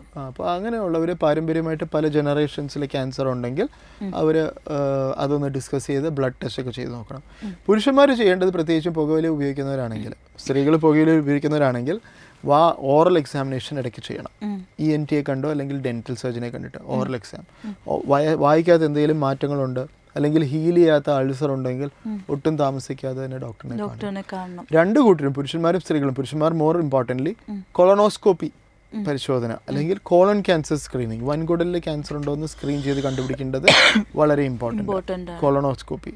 അപ്പോൾ അത് ഒരു ചെറിയൊരു ക്യാമറ പോലെ ഒരു സാധനം അകത്തേക്ക് ഇട്ടുള്ള പരിശോധന, പോളിപ്പ് പോലെ ഉണ്ടെങ്കിൽ കണ്ടുപിടിക്കാൻ സാധിക്കും. PSA ടെസ്റ്റ് ചെയ്യേണ്ട കാര്യമില്ല, പതിവായിട്ട് ചെയ്യാനായിട്ട് അഭിപ്രായപ്പെടുന്നില്ല. പ്രോസ്റ്റേറ്റ് ക്യാൻസർ ഇത്രയൊക്കെ ഉള്ളൂ നേരത്തെ കണ്ടുപിടിക്കാൻ പറ്റുന്നത്. ബ്രസ്റ്റ് ക്യാൻസർ സ്ത്രീകൾക്ക് മാത്രം വരുന്നതാണോ? അല്ല, പുരുഷന്മാർക്ക് റെയറായിട്ട് വരുന്നൊരു ക്യാൻസറാണ്. പുരുഷന്മാർക്കും ബ്രസ്റ്റ് ഉണ്ട്. അപ്പോൾ അതുകൊണ്ട് ചെറിയ രീതിയിലേ ഉള്ളൂ. പക്ഷേ എന്തെങ്കിലും മുഴ നെഞ്ചിൽ പുതുതായിട്ട് വരുന്നുണ്ടെങ്കിൽ, ഒരു ലംബ് പോലെ ചെസ്റ്റിൽ വരുന്നുണ്ടെങ്കിൽ നെഗ്ലക്ട് ചെയ്യാതെ ഒരു ഡോക്ടറിനെ കാണണം. റയറസ്റ്റ് ആണ്, ബട്ട് സ്റ്റിൽ ഉണ്ട്. റേറാ, പക്ഷേ ഇറ്റ് ഇസ് പോസിബിൾ. പലപ്പോഴും പുരുഷന്മാർ അത് നെഗ്ലക്ട് ചെയ്യും മഴയുണ്ടെങ്കിൽ, ബിക്കോസ് അവർക്ക് അറിയില്ലല്ലോ ക്യാൻസർ ആകാമെന്ന്, ബ്രസ്റ്റ് ക്യാൻസർ ആകാം. നെഗ്ലക്ട് ചെയ്യാതെ ഒരു ഡോക്ടറിനെ കാണുക. നമ്മൾ ഓവറോൾ നോക്കുകയാണെങ്കിൽ ഏറ്റവും കൂടുതൽ കോമൺലി കണ്ടുവരുന്ന ഒരു ക്യാൻസർ ഏതായിരിക്കും? I think breast. ഇപ്പോൾ ലങ്സ് പുകയിലയുടെ ഉപയോഗം കാണും, ലങ്സ്, ബ്രസ്റ്റ് ക്യാൻസർ. പിന്നെ ഇപ്പോൾ വർദ്ധിച്ചു വരുന്ന ഒരു ക്യാൻസർ വൻകുടലിലും മലാശയത്തിലും ക്യാൻസർ തന്നെയാണ്. ജീവിതശൈലി രോഗം എന്ന രീതിയിൽ നമ്മുടെ പ്രോസസ്ഡ് ഫുഡ് കൂടുതൽ കഴിക്കുന്നു, റിഫൈൻഡ് ഫുഡ്, മൈദ വെച്ചുള്ള ഫുഡ് അല്ലെങ്കിൽ ബേക്കറി ഐറ്റംസ് പതിവായിട്ട് കഴിക്കുന്ന ഒരു ജീവിതശൈലി, പാക്കറ്റ്സ്, അൾട്രാ പ്രോസസ്ഡ് ഫുഡ്, പാക്കറ്റ്സിൽ കിട്ടുന്ന ഫുഡ് പതിവായിട്ട് കഴിക്കുന്ന ഒരു ജീവിതശൈലി. കാർബണേറ്റഡ് ഡ്രിങ്ക്സിന് വലിയ കുഴപ്പമൊന്നുമില്ല, ഷുഗർ കൂട്ടും, ഒബീസിറ്റി കൂട്ടും, അല്ലാതെ ക്യാൻസർ ഡയറക്റ്റ്ലി കൂട്ടില്ല. പക്ഷേങ്കിൽ റിമെമ്പർ ദാറ്റ് അതൊരു പതിവാക്കരുത്, ബിക്കോസ് അൾട്ടിമേറ്റ്ലി അതിനകത്ത് എല്ലാം ഷുഗറാണ് ഉള്ളത്, ഹൈ ഫ്രക്ടോസ് കോൺ സിറപ്പും. സോ അതൊരു മെറ്റബോളിക് സിൻഡ്രോമും ലൈഫ് സ്റ്റൈൽ ഡിസീസസിലേക്കും എത്തിക്കും നമ്മളെ. ഇപ്പം നൂർജഹാൻ സ്റ്റാർട്ടിങ്ങിൽ തന്നെ പറഞ്ഞൊരു കാര്യമുണ്ട്, ലിവർ ക്യാൻസർ മദ്യപിക്കുന്നവർക്ക് മാത്രമല്ലല്ലോ. വളരെ കറക്റ്റാണ്. കേരളത്തിൽ ഇന്ന് ഏറ്റവും അധികം വർദ്ധിക്കുന്ന റേറ്റ്, നിരക്ക് കൂടുന്ന ഒരു cancer hepatocellular carcinoma, HCC, liver cancer. അത് പ്രധാനമായിട്ടും കൂടുന്നത് മദ്യപിക്കുന്നവരുടെ ഇടയിലല്ല, മദ്യപിക്കാത്ത ഇടയിലാണ്. അത് ഡയബറ്റിസ്, ഷുഗറിൻ്റെ അസുഖം കുറേ നാളായിട്ട് കൺട്രോൾ ഇല്ലാതെ പോവുകയാണെങ്കിൽ you are raising your risk for cirrhosis, liver changes, liver disease, metabolic syndrome, അമിതവണ്ണം, ഇങ്ങനെയുള്ള കാര്യങ്ങളൊക്കെ ഉള്ളവർ പയ്യെ ലിവർ ഡിസീസസിന് മാറ്റം ഉണ്ടാക്കാൻ സാധിക്കും. അപ്പോൾ അതിലൂടെ ക്യാൻസർ എത്താം. അപ്പോൾ സൂക്ഷിക്കണം. I think we should all be careful ഇങ്ങനത്തെ കാര്യങ്ങളെല്ലാം. നമുക്ക് ക്യൂർ ചെയ്യാനായിട്ട് ഏറ്റവും കൂടുതൽ സാധ്യത കൂടുതലും എന്നാൽ ക്യൂറബിൾ ആകാൻ സാധ്യത കുറവുമായിട്ടുള്ള ഏറ്റവും ഏത് പാർട്ടിൽ വരുന്ന? അല്ല, ബ്രസ്റ്റ് ക്യാൻസർ ഒക്കെ വളരെ ഈസിലി ക്യൂറബിൾ ആണ്. ഈസിലി എന്ന് ഞാൻ പറയുന്നത് ശരിയല്ല, കാരണം രോഗികളോട് ചെയ്യുന്ന ഇൻജസ്റ്റിസാണ്. കാരണം അവർക്കറിയാം അവർ അനുഭവിക്കുന്ന പ്രയാസങ്ങൾ പലപ്പോഴും കീമോയിലൂടെ പോകുന്നത്. ബട്ട് ക്യൂറബിളാണ്. അതിന് ചികിത്സയിലൂടെ കടന്നു പോകണം. സർജറി ചിലപ്പോൾ വേണ്ടി വരും, റേഡിയേഷൻ ചിലപ്പോൾ വേണ്ടി വരും, കീമോ ചിലപ്പോൾ വേണ്ടി വരും, ചിലപ്പോൾ വേറെ ഹോർമോണൽ തെറാപ്പി ആയിരിക്കും, ടാബ്ലറ്റ്സ് ആയിരിക്കും. ട്രീറ്റ്മെൻറ്റ് ചെയ്താൽ ക്യൂർ ചെയ്യാവുന്ന രോഗമാണ് ബ്രസ്റ്റ് ക്യാൻസർ. തൈറോയിഡ് ക്യാൻസർ ഒക്കെ വളരെ വളരെ വളരെ ഈസിലി ക്യൂർ ചെയ്യാവുന്ന സർജറിയിലൂടെ തന്നെ. ഏറ്റവും ഈസിലി ക്യൂർ ചെയ്യാവുന്ന പ്രോസ്റ്റേറ്റ് ക്യാൻസർ നമുക്ക് നല്ല രീതിയിൽ ക്യൂർ ചെയ്യാവുന്ന രോഗമാണ്. കോളൺ ക്യാൻസർ നേരത്തെ കണ്ടുപിടിച്ചാൽ ക്യൂർ ചെയ്യാവുന്ന രോഗമാണ്. ക്യൂറബിൾ റേറ്റ് വളരെ കുറവുള്ളത് പാൻക്രിയാസ്, പിന്നെ ബ്രെയിൻ്റെ അകത്ത് വരുന്നൊരു ഗ്ലയോബ്ലാസ്റ്റോമ, ഇങ്ങനെയൊക്കെയുള്ള ചില ക്യാൻസറുകളുണ്ട്. അതൊക്കെ വളരെ ചാലഞ്ചിങ് ക്യാൻസേഴ്സാണ് ഈവൺ നൗ. അതിന് എതിരെ സ്റ്റഡീസൊക്കെ നടക്കുന്നുണ്ടെങ്കിലും ഇറ്റ് റിമെയിൻസ് ചാലഞ്ചിങ്. ഏറ്റവും റയറസ്റ്റ് ആയിട്ടുള്ള ക്യാൻസർ ഏതാണ്? ലൈക്ക് നമ്മുടെ മൊത്തത്തിൽ നോക്കുകയാണെങ്കിൽ ഒത്തിരി ഉണ്ട്. സലൈവറി ഗ്ലാൻഡിൽ വരുന്നത്, അങ്ങനെയൊക്കെ ഒത്തിരി. സാർക്കോമ, ചില തരത്തിലുള്ള സാർക്കോമോസ് റെയറാണ്. ബ്രസ്റ്റ് ക്യാൻസറിൽ തന്നെ ചില ടൈപ്പ് ഓഫ് ബ്രസ്റ്റ് ക്യാൻസേഴ്സ് റെയറായിരിക്കും. സോ ഒരേ ക്യാൻസർ പേര് വെച്ച് അല്ലെങ്കിൽ അവയവം വെച്ച് ഒന്നായിട്ട് തോന്നുമെങ്കിലും അതിനുള്ളിൽ തന്നെ പല പല ടൈപ്പുകളുണ്ട്. ഈ ബോണിൽ ബോൺ മാരോയ്ക്കകത്ത് വരുന്നത് മൈലോമ, ലുക്കീമിയ, ലിംഫോമ, അതിനകത്ത് തന്നെ പലതും ഇന്ന് ക്യൂറബിളാണ്, പലതിനും ട്രീറ്റ്മെൻ്റ് ഉണ്ട്. എന്നാൽ ബോൺ ക്യാൻസർ എന്നൊക്കെ പലപ്പോഴും കേൾക്കുന്നത് സാർക്കോമ ആയിരിക്കും. സാർക്കോമ അത് കുറേയൊക്കെ സർജറി, ഡിസ്ഫിഗറിങ് സർജറിയൊക്കെ ചിലപ്പോൾ വേണ്ടി വരും, ചിലപ്പോൾ ബോൺ റീകൺസ്ട്രക്റ്റിംഗ് സർജറി വേണ്ടി വരും. ക്യൂറബിളാണ്, എന്നാൽ അതിനും പ്രയാസമുണ്ട്. സ്റ്റേജ് കൂടിക്കഴിഞ്ഞാൽ പലപ്പോഴും ചാലഞ്ചിങ് ആകും. ചാലഞ്ചസ് ഉണ്ട്, യാതൊരു സംശയമില്ല. I am not trying to sugar coat. But ആ ഒരു 10 വർഷത്തെ കാലം കൊണ്ട് 10 years മുമ്പ് എങ്ങനെയായിരുന്നു അതിൽ നിന്ന് ഒത്തിരി മാറ്റം സംഭവിച്ചിരിക്കുന്നു. And I'm optimistic. മുന്നോട്ട് 10 വർഷത്തിന് ശേഷം ഈവൻ ബെറ്റർ ആയിരിക്കും എന്നെനിക്ക് വളരെ പ്രതീക്ഷയുണ്ട്. ഇപ്പോൾ ഒരു ഓങ്കോളജി ഡോക്ടർ എന്ന നിലയ്ക്ക് നമ്മുടെ ജീവിതവും മരണവും രണ്ടും ഇങ്ങനെ നേർക്ക് നേർ ഇങ്ങനെ കണ്ടുകൊണ്ടിരിക്കുന്ന ഒരാളാണ്. ഈ ഒരു പ്രൊഫഷൻ ഡോക്ടറിനെ എന്തൊക്കെയാണ് പഠിപ്പിച്ചത്? ഈ പ്രൊഫഷൻ ഏറ്റവും ഇമ്പോർട്ടൻ്റ് ആയിട്ട് പഠിപ്പിച്ചിരിക്കുന്നത് ഗ്രേറ്റ്ഫുള്ളായിട്ട് ജീവിക്കുക, നമ്മൾ നന്ദിയോടുകൂടി ജീവിക്കുക, എല്ലാ ദിവസവും എൻജോയ് ചെയ്യുക. പിന്നെ അൾട്ടിമേറ്റ്ലി എന്ത് അനുഭവം ആർക്ക് വേണേലും എപ്പോൾ വേണേലും വരാം. ലൈഫൊന്ന് മാറ്റിമറിയാൻ നിസ്സാര സമയം മതി. അതിപ്പോൾ ഓങ്കോളജി തന്നെ വേണമെന്നില്ല, റോഡിലോട്ട് ഇറങ്ങിയാൽ മതി, ഒരു നിമിഷം മതി ഒരു ആക്സിഡൻറ്റ് വരാനോ അല്ലെങ്കിൽ ഒരു ബൈക്കിൽ മറിഞ്ഞു വീഴാനോ നമ്മുടെ ബോഡി ഡിസ്ഫിഗർഡ് ആകാനോ ഒക്കെ. It's very easy. ജീവിതത്തിൻ്റെ താൽക്കാലികത, ദ ടെമ്പററിനെസ് ഓഫ് ലൈഫ്, അത് റിയലൈസ് ചെയ്യുന്നു. അതുകൊണ്ട് ഗ്രേറ്റ്ഫുള്ളായിട്ട് ജീവിക്കാൻ പഠിക്കുന്നു. ഞാനൊരിക്കലും എൻ്റെ ജീവിത സാഹചര്യങ്ങളിലോ ഞാനായിരിക്കുന്ന സാഹചര്യങ്ങളെപ്പറ്റി ദുഃഖിച്ചിരിക്കാറില്ല. ബിക്കോസ് ദുഃഖിച്ചിരിക്കേണ്ട അവസ്ഥ വന്നാൽ പോലും രാവിലെ ക്ലിനിക്കിൽ പോകുമ്പോൾ അതെല്ലാം അങ്ങ് മാറും. കാരണം നമ്മൾ കാണുന്നത് പലപ്പോഴും ടഫ് സിറ്റുവേഷൻസ് ആയിരിക്കും. അപ്പോൾ നമ്മുടെ പ്രശ്നങ്ങൾ ഒന്നുമില്ലാതായിത്തീരും. മനസ്സിലായി. അപ്പോൾ as an oncologist God has given me a very unique privilege to see life in its rawest form. അതിൻ്റെ റോ ഇമോഷൻസ് എല്ലാം കാണാനും പിന്നെ ധാരാളം പ്രിവിലേജസ് ഉണ്ട്. കഥകൾ കേൾക്കാൻ, എന്തോരം കഥകളാണ് കേൾക്കുന്നത് ഓരോ പേഷ്യൻസിൻ്റെ, അവരുടെ ഫാമിലീസിൻ്റെ, അവരുടെ കുടുംബത്തിൻ്റെ ഭാഗമാകാൻ സാധിക്കുന്നു. എന്നെ മകനെന്ന് വിളിക്കുന്നതും ചേട്ടാന്ന് വിളിക്കുന്നതും അനിയെന്ന് വിളിക്കുന്നതും ഒക്കെ ഒത്തിരി പേരുണ്ട്, ധാരാളം ആൾക്കാർ. ബ്രദർ എന്ന് വിളിക്കുന്നതൊക്കെ ഇഷ്ടംമാതിരി ആളുകളാണ്. So I M part of so many families, ഒരു കുടുംബങ്ങളുടെ ഭാഗമാണ്. ഒത്തിരി യുണീക്ക് പ്രിവിലേജസ് ഉണ്ട്. എഗെയിൻ അത് മറിച്ച് ചാലഞ്ചസ് ഉണ്ട്. ബിക്കോസ് ഓൾവേസ് നമ്മുടെ മനസ്സിലിപ്പം how to cure a patient അല്ലെങ്കിൽ how to give them good life എന്നുള്ളതായിരിക്കും. അപ്പോൾ അതിനകത്ത് പരാജയങ്ങളുണ്ടാകാം, അത് ചിലപ്പം സെൽഫ് ബ്ലെയിം ആകാം, അങ്ങനെയൊക്കെയുള്ള പ്രശ്നങ്ങളുണ്ട്. അപ്പോൾ ഞാൻ ചെയ്യുന്നത് അതൊരു എന്നെ കേൾക്കുന്ന യങ് ഡോക്ടേഴ്സ് ഉണ്ടെങ്കിൽ ഒരു അഡ്വൈസ് കൂടെ, which is don't take any of the successes as your success. നമ്മൾ ചികിത്സിച്ച ഭേദമായ രോഗികൾ ആരെങ്കിലും ഉണ്ടെങ്കിൽ അത് എൻ്റെ ഗുണം കൊണ്ടാണെന്ന് വിചാരിക്കരുത്. ബിക്കോസ് അങ്ങനെയാണെങ്കിൽ നമ്മൾ ചികിത്സിച്ച പ്രയാസത്തിലായ രോഗികൾക്ക് ആ പ്രയാസം ഉണ്ടായതും നമ്മുടെ ഫെയിലിയർ ഉണ്ടായിരിക്കും. നമ്മുടെ ഫെയിലിയർ കൊണ്ട് എൻ്റെ ചില പേഷ്യൻസ് മരിക്കുന്നത് എൻ്റെ ഫെയിലിയർ കൊണ്ടാണെന്ന് ഞാൻ വിശ്വസിക്കുന്നില്ല. രോഗത്തിൻ്റെ പ്രശ്നം കൊണ്ടാണ്. ഞാൻ എന്നാലാവുന്ന പരമാവധി ശ്രമിക്കും. ബട്ട് അത് എൻ്റെ ഫെയിലിയർ എന്ന് ഞാൻ എന്നെ തന്നെ ബ്ലെയിം ചെയ്ത് കഴിഞ്ഞാൽ പിന്നെ എനിക്ക് അതിനെ നേരം കാണത്തുള്ളൂ. I will go down into the depressed space. But അതേപോലെ തന്നെ ഐ ഷുഡ് ബി ബാലൻസ്. ചില സക്സസ്സസ് വരുമ്പോൾ അത് എൻ്റെ മിടുക്കുകൊണ്ടോ എന്ന് ചിന്തിക്കാനും പാടില്ല. അപ്പോൾ ആ ഒരു ബാലൻസ് എപ്പോഴും വേണം. എപ്പോഴെങ്കിലും ഈ പറയുന്ന പോലെ ഒരു ഇമോഷണൽ ഔട്ട് ബേസ്റ്റ് ഉണ്ടായിട്ടുണ്ടോ? കാരണം നമ്മളിപ്പോൾ പറഞ്ഞു ഒരുപാട് പേഷ്യൻസ് അവരുടെ ഒരു ഫാമിലി മെമ്പറായിട്ട് കാണുന്നു. അപ്പോൾ ആ ഒരു ഇമോഷണൽ ഔട്ട് ബേസ്റ്റ് ഒരു ഡോക്ടർ ആണെങ്കിലും പലർക്കും ഡോക്ടർ സൂപ്പർ ഹീറോ ആണ്, ബട്ട് നിങ്ങളൊരു മനുഷ്യനാണ്. അപ്പോൾ ഒരു ഇമോഷണൽ ഔട്ട് ബേസ്റ്റ് ഉണ്ടായിട്ടുണ്ടോ? ഇമോഷണൽ ഔട്ട് ബേസ്റ്റ് നെഗറ്റീവ്ലി, അതായത് ടിയേഴ്സിലോട്ട് പോയിട്ടുണ്ട്. ദുഃഖം, കരച്ചിൽ, ദുഃഖം. അത് ചില അൺഫെയർലി ബ്ലെയിം ചെയ്തിട്ടുള്ള പേഷ്യൻസ് ഉണ്ട്, അല്ലെങ്കിൽ റിലേറ്റീവ്സ് ഉണ്ട്. Not too many. In the last 6 years, ഞാനിപ്പോൾ ഇന്ത്യയിൽ കേരളത്തിൽ പ്രാക്ടീസ് ചെയ്തിട്ട് ഏകദേശം 6 വർഷം കഴിഞ്ഞു. 6 വർഷത്തിൽ മേ ബി ഒരു കയ്യിലെ വിരലെണ്ണാവുന്ന അനുഭവങ്ങളുണ്ട്. ഒരു കാര്യവുമില്ലാതെ അൺഫെയർലി ബ്ലെയിം ചെയ്തിട്ടുള്ള സിറ്റുവേഷൻസ്. അത് എല്ലാ ഡോക്ടേഴ്സിനും കാണും. പേഷ്യൻസോ അവരുടെ റിലേറ്റീവ്സോ അത് റിയലൈസ് ചെയ്യുന്നില്ല, അവരുടെ വാക്കുകൾ എത്രത്തോളം മുറിപ്പെടുത്തുന്നുണ്ടെന്നും അത് ഭാവിയിൽ ആ ഡോക്ടറിൻ്റെ പ്രാക്ടീസിനെ എത്രത്തോളം ബാധിക്കുന്നുള്ളൂ. എനിക്ക് ഒരു പ്രൊട്ടക്റ്റീവ് മെക്കാനിസം ഉണ്ട്. സോ ഞാൻ എന്നെ അൺഫെയർലി ബ്ലെയിം ചെയ്താലൊന്ന് കരഞ്ഞു തീർക്കും. അതുകൊണ്ട് ജീവിച്ച് എൻ്റെ ഭാവി പേഷ്യൻസിനെ മാനേജ് ചെയ്യാൻ നോക്കാറില്ല. ബട്ട് പലപ്പോഴും ഡോക്ടേഴ്സിന് അങ്ങനെ ആണെന്നില്ല. It can affect them significantly. അപ്പോൾ പേഷ്യൻസും അല്ലെങ്കിൽ റിലേറ്റീവ്സും ഡോക്ടേഴ്സിൻ്റെ അടുത്ത് പെരുമാറുന്നത്, സംസാരിക്കുന്നത് അതും എംപത്തറ്റിക്കലി ആയിരിക്കണം. ഡോക്ടേഴ്സ് എംപത്തറ്റിക്കലി പെരുമാറാൻ ശ്രമിക്കുന്നത് പോലെ തന്നെ ഒരു എംപത്തിയോടുകൂടി പെരുമാറാൻ ശ്രമിക്കണം. ഇമോഷണൽ ഔട്ട് ബസ്റ്റ് തമാശ രീതിയിൽ പലപ്പോഴും ഉണ്ടായിട്ടുണ്ട്. രാത്രി 12 മണിക്ക് വിളിച്ചിട്ട് നാളെ ഡോക്ടർ ഉണ്ടോ എന്ന് ചോദിക്കുന്നതോ, ഉറങ്ങിക്കിടക്കുന്ന കൊച്ചിനെ, എൻ്റെ സൈഡിൽ കിടക്കുന്ന കൊച്ചിനെ വിളിച്ച് എഴുതിപ്പിക്കുന്ന രീതിയിൽ രാത്രി 1 മണിക്ക് ഫോൺ ചെയ്തിട്ട് പനിയുണ്ട് പാരസെറ്റമോൾ കഴിച്ചോട്ടെ എന്ന് ചോദിക്കുന്നതോ, ഇങ്ങനെയൊക്കെ പേഷ്യൻസ് ഉണ്ട്. നമ്മൾ ഫോൺ നമ്പേഴ്സ് കൊടുക്കുമ്പോഴുള്ള പ്രോബ്ലം അതാ. പേഷ്യൻസിന് ഒരു വിസ്ഡം ഇല്ലാതെ, ജ്ഞാനമില്ലാതെ മറ്റുള്ളവരുടെ ജീവിതം ഇൻട്രപ്റ്റ് ചെയ്യുന്നതെന്ന് അറിയാതെ വിളിക്കാറുണ്ട്.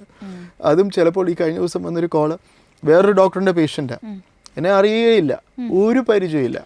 എന്നെപ്പറ്റി കേട്ടിട്ടുണ്ടാകാം, ഗൂഗിളിൽ വായിച്ചിട്ടുണ്ടാകാം, വാട്ടെവർ. അവർക്ക് അവരുടെ ഡോക്ടറിനെ അവരുടെ ഹോസ്പിറ്റലിൽ വിളിച്ചിട്ട് റെസ്പോൺസ് ഒന്നുമില്ല. അപ്പോൾ അവരെന്നെയാണ് വിളിക്കുന്നത്. അപ്പോൾ ഞാൻ ചോദിച്ചു എന്നെ വിളിക്കാൻ എങ്ങനെ തോന്നി എന്ന് ചോദിച്ചപ്പോൾ അത് ഡോക്ടറിനെ പറ്റി വായിച്ച് ഗൂഗിളിലൊക്കെ വായിച്ചപ്പോൾ മനസ്സിലായി നല്ലൊരു ഡോക്ടറാണെന്ന്. ഞാൻ ചോദിച്ചു എന്നെ നന്മ ഒരു പ്രശ്നമായി മാറിയോ എന്നെ വിളിക്കാൻ? ബിക്കോസ് ഡിസ്റപ്റ്റ് ചെയ്യുക, നമ്മളെ ശല്യപ്പെടുത്തുന്ന രീതിയിലുള്ള കോൾസാണ് പലപ്പോഴും. അത് ഫ്രീഡത്തിൻ്റെ പ്രോബ്ലമാണ്. നമ്മൾ ഫ്രീഡം കൊടുക്കുന്നു, അത് അബ്യൂസ് ചെയ്യുന്നു എന്നുള്ളതിൻ്റെ പ്രശ്നമാണ്. അപ്പം അങ്ങനെയൊക്കെ വരുമ്പോൾ ചിലപ്പോൾ ഇമോഷണൽ ഔട്ട് ബേസ്റ്റ് ചിലപ്പോൾ വരും. When you are being abused എന്ന് തോന്നുമ്പോൾ. അപ്പോൾ കേൾക്കുന്ന പേഷ്യൻസോ അല്ലെ രോഗികളോ ഡോക്ടേഴ്സിന് ഒരു ലൈഫ് ഉണ്ടെന്ന് അറിയുക, എംപത്തറ്റിക് ആകുക. മിസ്റ്റേക്സ് ഒന്നും ജെനുവിൻ മിസ്റ്റേക്സ് അല്ല. പലപ്പോഴും നമ്മുടെ മാധ്യമങ്ങൾ കേൾക്കുന്നൊരു സ്റ്റോറിയാണ് അവഗണന കൊണ്ട് മരിച്ചു അല്ലെങ്കിൽ നെഗ്ലിജൻസ് നടന്നു എന്നുള്ളത്. കേരളത്തിൽ ഞാൻ ഇതുവരെ പ്രാക്ടീസ് ചെയ്യുന്നതിനകത്ത് നമ്മുടെ ഇവിടെ വളരെ എത്തിക്കൽ സൗണ്ട് പ്രാക്ടീസാണ് നടക്കുന്നത്. നമ്മുടെ ഡോക്ടേഴ്സും നമ്മുടെ ഹോസ്പിറ്റൽസും വളരെ എക്സ്ട്രോർഡിനറിലി റെയറസ്റ്റ് ആണ് എന്തെങ്കിലുമൊക്കെ ഒരു ബ്ലാക്ക് ഷീപ്പ് ഉള്ളത്. മറ്റ് സംസ്ഥാനങ്ങൾ എങ്ങനെയാണെന്ന് ഞാൻ പറയുന്നില്ല. ബട്ട് കേരളം വളരെ ക്ലീൻ പ്രാക്ടീസാണ് മെഡിക്കൽ സയൻസിൽ. പക്ഷേങ്കിൽ നമ്മുടെ മാധ്യമങ്ങളിൽ വരുന്ന പല വാർത്തകളും വരുന്നത് ഈ നെഗ്ലിജൻസ്, നെഗ്ലിജൻസ് കാരണം പേഷ്യൻ്റ് എന്തോ പറ്റി എന്നുള്ള വാർത്തകളാണ് വരുന്നത്. പലപ്പോഴും നെഗ്ലിജൻസ് അല്ല, കോംപ്ലിക്കേഷൻസ് വരാം. ട്രീറ്റ് ചെയ്യുമ്പോൾ കോംപ്ലിക്കേഷൻസ് വരാം. അതിപ്പം എങ്ങനെയായാലും എന്ത് ചെയ്താലും നമ്മളൊരു 1000 പ്രാവശ്യം ഒരു സർജറി ചെയ്താലും ഒരു കോംപ്ലിക്കേഷൻ വരാം. ആ കോംപ്ലിക്കേഷൻ വരുന്ന ആളത് നെഗ്ലിജൻസ് ആണെന്ന് വരുന്നത് ശരിയല്ല. അവിടെയാണ് വിദേശ രാജ്യങ്ങളിലെയും കേരളത്തിലെയും അല്ലെങ്കിൽ ഇന്ത്യയിലെയും പ്രോബ്ലംസ്. വിദേശ രാജ്യങ്ങളിൽ ഇതിനെല്ലാം ഒരു പ്രൊട്ടക്ഷൻ ഉണ്ട്. Complications R treated as complication and negligence R treated as negligence. കേരളത്തിൽ മാധ്യമ വിചാരണയും മാധ്യമവും നടത്തുന്ന കർഷണം എല്ലാ കോംപ്ലിക്കേഷനും ഒരു നെഗ്ലിജൻസ് ആക്കി മാറ്റും. അവിടെ ഒരു വലിയൊരു ചലഞ്ച് വരുന്നത്. ഒരു അൺഫോർഗറ്റബിൾ സ്റ്റോറി ഡോക്ടറിന് പറയാനുണ്ടോ? അതായത് സർവൈവ് ചെയ്യാനായിട്ട് ഡോക്ടറിന് പോലും ഇവർ സർവൈവ് ചെയ്യില്ല എന്ന് ഒരു ബോധ്യമുണ്ട്. ബട്ട് ഇൻ ഡോക്ടർ ടേംസ് ഒരു മെഡിക്കൽ മിറാക്കിൾ അത് എപ്പോഴെങ്കിലും ഫേസ് ചെയ്തിട്ടുണ്ടോ? തീർച്ചയായിട്ടും ഉണ്ട്. അഗെയിൻ അത് മെഡിക്കൽ മിറക്കിൾ തന്നെയാണോ എന്ന് എനിക്ക് അത്ര നിശ്ചയമല്ല. ചിലത് മിറക്കിൾസ് ആകാം. അൺഎക്സ്പ്ലെയിനബിൾ കാര്യമാണല്ലോ മിറക്കിൾ. അതായത് ശാസ്ത്രത്തിൽ നിന്നോ അല്ലെങ്കിൽ ഒരു രീതിയിലും നമുക്ക് എക്സ്പ്ലെയിൻ ചെയ്യാൻ പറ്റാത്ത കാര്യമാണ് മിറക്കിൾ. ഈ പറഞ്ഞ കഥകൾ, എൻ്റെ മനസ്സിലുള്ള ചില മിറക്കിൾസൊക്കെ ഏതെങ്കിലും രീതിയിൽ എന്തെങ്കിലും രീതിയിൽ എക്സ്പ്ലനേഷൻ ഉണ്ടാകാം. ഉദാഹരണത്തിന് ഈ അടുത്തിടെ കണ്ടൊരു പേഷ്യൻ്റ് മീസോത്തിലിയോമ എന്ന് പറഞ്ഞ രോഗം യാതൊരു രീതിയിലും ക്യൂർ ചെയ്യാൻ പറ്റില്ല. അപ്പോൾ അന്ന് ഞാൻ കാണുമ്പോൾ തന്നെ പറയുന്നുണ്ട് ലൈഫ് എക്സ്പെക്റ്റൻസി വളരെ ഷോർട്ടാണ്. 4 വർഷം കഴിഞ്ഞിട്ട് ഹീസ് ഫൈൻ. അതിന് പ്രധാന കാരണം he got some immunotherapy. Immunotherapy എന്ന് പറഞ്ഞ പുതിയ ട്രീറ്റ്മെൻറ്റ് എന്നൊക്കെ പറഞ്ഞില്ലേ, ആ ഇമ്മ്യൂണോതെറാപ്പി അദ്ദേഹത്തിൻ്റെ ക്യാൻസർ കംപ്ലീറ്റ്ലി ക്യൂർ ചെയ്തു എന്നുള്ളതാണ് അതിൻ്റെ ഒരു പ്രത്യേകത. അപ്പോൾ അതൊരു മിറക്കിളായിട്ട് എനിക്ക് എക്സ്പ്ലെയിൻ ചെയ്യാൻ പറ്റുമോ എന്ന് ചോദിച്ചു കഴിഞ്ഞാൽ ഇമ്മ്യൂണോതെറാപ്പിയിലും മിറക്കിളാകാം. അതുപോലെ ധാരാളം കേസസ്. ചില പേഷ്യൻസ് ട്രീറ്റ്മെൻറ്റ് ഒന്നും ഇല്ലാതെ തന്നെ ദേ ഡൂയിങ് വെൽ. അത് ക്യാൻസറിൻ്റെ സ്പീഡ് അത് അത്രയും കുറഞ്ഞതുകൊണ്ടാണോ മിറക്കിൾ തന്നെയാണോ എന്ന് എനിക്ക് എക്സ്പ്ലെയിൻ ചെയ്യാൻ പലപ്പോഴും പറ്റത്തില്ല. അപ്പോൾ മിറക്കിൾസ് ഉണ്ട്, ബട്ട് എക്സ്ട്രോർഡിനറി റെയർ. അതുകൊണ്ടാണല്ലോ അതിനെ മിറക്കിൾസ് എന്ന് വിളിക്കുന്നത്. ഡോക്ടറിന് മരണത്തെ ഭയമുണ്ടോ? മരണത്തെ എനിക്ക് ഭയമുണ്ടോ? വളരെ ഇമ്പോർട്ടൻറ്റ് ചോദ്യമാണ്. It's A great question. മരണത്തെ ഭയമുണ്ട്, എന്നാൽ ഇല്ല. മരണത്തെ ഭയം ഇല്ല എന്ന് പറയാൻ പറ്റില്ല, എന്നാലുണ്ട്. Very challenging question, very personal too, but let me explain that. മരിക്കാൻ ഭയമില്ല, പക്ഷെ ഞാൻ മരിക്കുമ്പോൾ ഞാനിവിടെ വിട്ടിട്ട് പോകുന്ന ആൾക്കാരെ കുറിച്ച് ഓർക്കുമ്പോൾ ഉള്ളൊരു ദുഃഖമുണ്ട്. ഒന്ന്, മരണത്തെ ഭയമില്ല, മരിക്കുന്ന പ്രോസസ്സ് സ്മൂത്ത് ആകണമെന്നൊരാഗ്രഹമുണ്ട്. അപ്പോൾ അവിടെയാണ് പാലിയേറ്റീവ് കെയറിൻ്റെ ഇമ്പോർട്ടൻസ്. അവിടെയാണ് ഞാനും എൻ്റെ പേഷ്യൻസിൻ്റെ മരണം എത്രയും സ്മൂത്ത് ആക്കാൻ ശ്രമിക്കുന്നത്. ഇമ്പോർട്ടൻസ് അവിടെയാണ്. To give a good quality of life as well as good quality of death is as important എന്നുള്ളത്. സോ പിന്നെ മരിച്ചു കഴിഞ്ഞാൽ എന്ത് സംഭവിക്കുന്നുള്ളതിനെ പറ്റി പൂർണ്ണ നിശ്ചയമുള്ളതുകൊണ്ട് അങ്ങനെയുള്ള ഭയമില്ല. I will be in eternity with God എന്നുള്ളൊരു ഒരു സ്പിരിച്വൽ വിശ്വാസമുണ്ട്. പക്ഷേ മരണത്തെ ഭയമുണ്ടോ എന്നത് ചോദ്യത്തിൻ്റെ ഉത്തരം വാട്ട് യു ലീവ് ബിഹൈൻഡ് എന്നുള്ളത് ഒരു വലിയൊരു ചാലഞ്ചാണ്. ക്യാൻസറിനെ ഭയമുണ്ടോ? ക്യാൻസറിനെ ഭയം ഇല്ല എന്ന് പറയാൻ പറ്റില്ല. I be very honest. ക്യാൻസറിനെ ഭയമുണ്ടോ എന്ന് ചോദിച്ചാൽ ഞാൻ കാണുന്ന എല്ലാ സ്റ്റോറീസും ക്യാൻസർ അല്ലേ. സോ എന്ത് ചെറിയ സിംറ്റം വന്നാലും അത് ക്യാൻസർ ആണോ എന്നൊരു ധാരണയോ തെറ്റിദ്ധാരണയോ മനസ്സിൽ കടന്നുകൂടും. അതൊരു റിയൽ കാര്യമാണ്, റിയൽ ഇഷ്യൂ ആണ്. ചിലപ്പോൾ ഒത്തിരി അറിവുകളുള്ളത് ആ ഒരു ഭയത്തെ കൂട്ടും അല്ലേ. ഒത്തിരി അറിവുകളുള്ളത് ഭയത്തെ കൂട്ടും. ബട്ട് ക്യാൻസറിൻ്റെ ഫൈനാൻഷ്യൽ ചാലഞ്ചസ് ഒരു ഭയമാണ്. ക്യാൻസറിൻ്റെ ചെറിയ ഭയമുണ്ട്. ക്യാൻസറിനെ ഭയക്കേണ്ടതില്ല എന്ന് പറയാൻ പറ്റില്ല, കുറച്ച് ഭയമുണ്ട്. Because of the unusual stories that I see. അതെല്ലാവരും കാണുന്നതല്ല, ഞാൻ കാണുന്നതുകൊണ്ട് എനിക്ക് കുറച്ച് കൂടുതൽ വരും.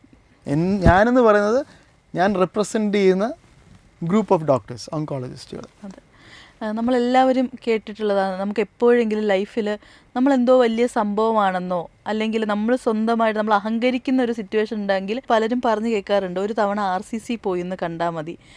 അവിടുത്തെ പേഷ്യൻസ്, അവരുടെ ജീവിതം കണ്ടു കഴിഞ്ഞാൽ നമുക്ക് ലൈഫിനോടുള്ള ഒരു പേഴ്സ്പെക്റ്റീവ്, നമ്മുടെ ചിന്താഗതികൾ തന്നെ മാറിപ്പോകും. നമ്മൾ ഒരുപാട് ബ്ലെസ്ഡ് ആണ് നമുക്ക് ഫീൽ ചെയ്യുന്നത്. ഞാൻ ഇതുവരെ RCC പോയിട്ടില്ല, എന്നാൽ ഒരുപാട് പേര് ഇത് പറഞ്ഞു കേട്ടിട്ടുണ്ട്. എന്താണ് അതിൻ്റെ പിന്നിലുള്ള കാര്യം? RCC റെപ്രസെൻ്റ് ചെയ്യുന്ന ഒരു വിഭാഗം ഓങ്കോളജി, ക്യാൻസർ വാർഡ് അല്ലെങ്കിൽ ക്യാൻസർ ക്ലിനിക്ക്, എങ്ങനെ നമ്മളെ വിനയവും നമ്മളെ തന്നെ ബ്ലെസ്സഡ് ആണെന്ന് കൗണ്ട് ചെയ്യാൻ പഠിക്കും എന്നുള്ളതിൻ്റെ ഒരു ക്വസ്റ്റ്യനാണ് ആക്ച്വലി നൂർജഹാൻ ചോദിച്ചത്. അബ്സല്യൂട്ട്ലി ട്രൂ, വളരെ ശരിയായൊരു കാര്യമാണ്.